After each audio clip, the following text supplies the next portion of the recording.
أعوذ بالله من الشيطان الرجيم.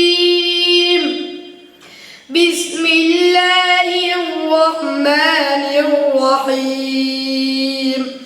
هل أتى على الإنسان حين من الدهر لم يكن شيئا مذكورا إنا خلقنا الإنسان من نطفة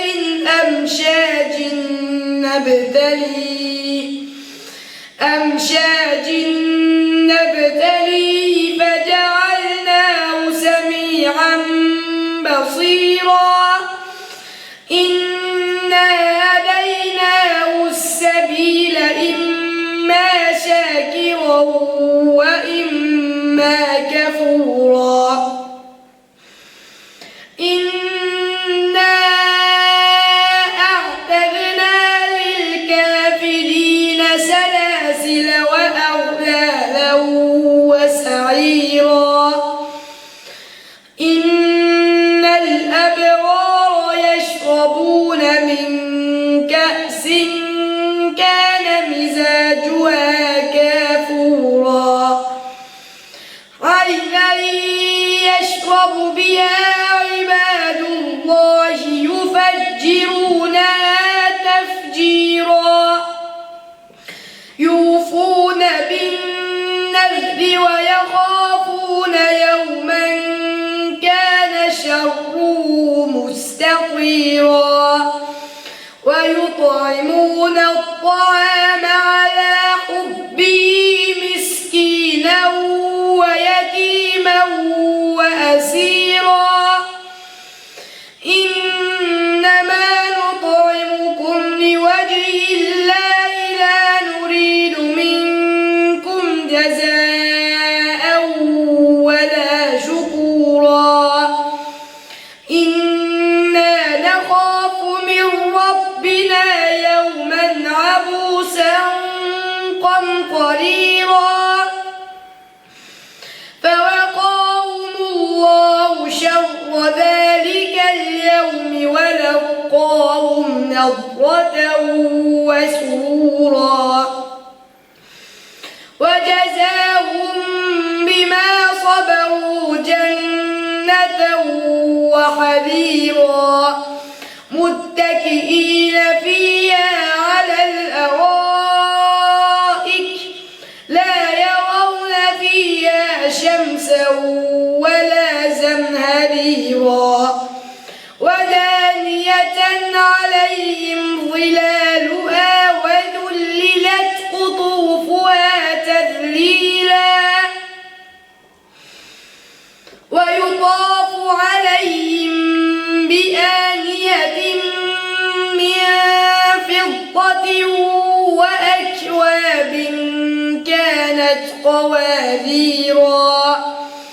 قوارير من فضة قدروها تقديرا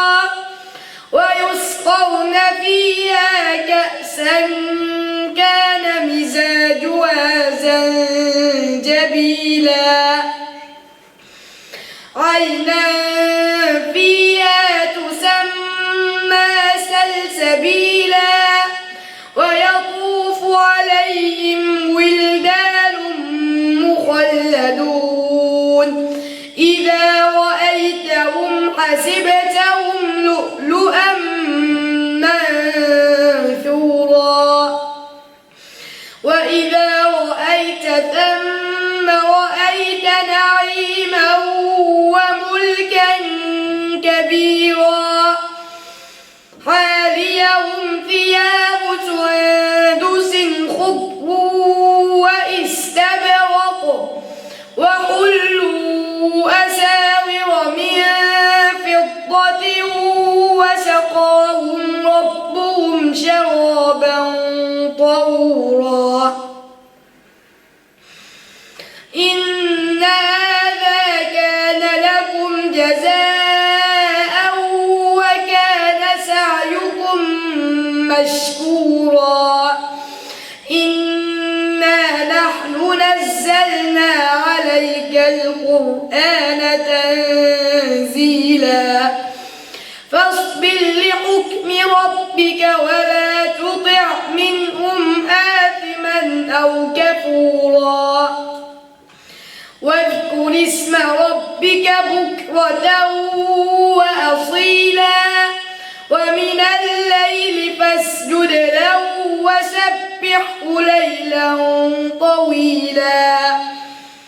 إن هؤلاء يحبون العاجلة ويذرون وراءهم يوما ثقيلا نحن خلقناهم وشددنا أسرهم وإذا شئنا بدلنا أمثالهم تبديلا إن هذه تذكرة فمن شاء اتخذ إلى ربه سبيلا وما تشاءون إلا أن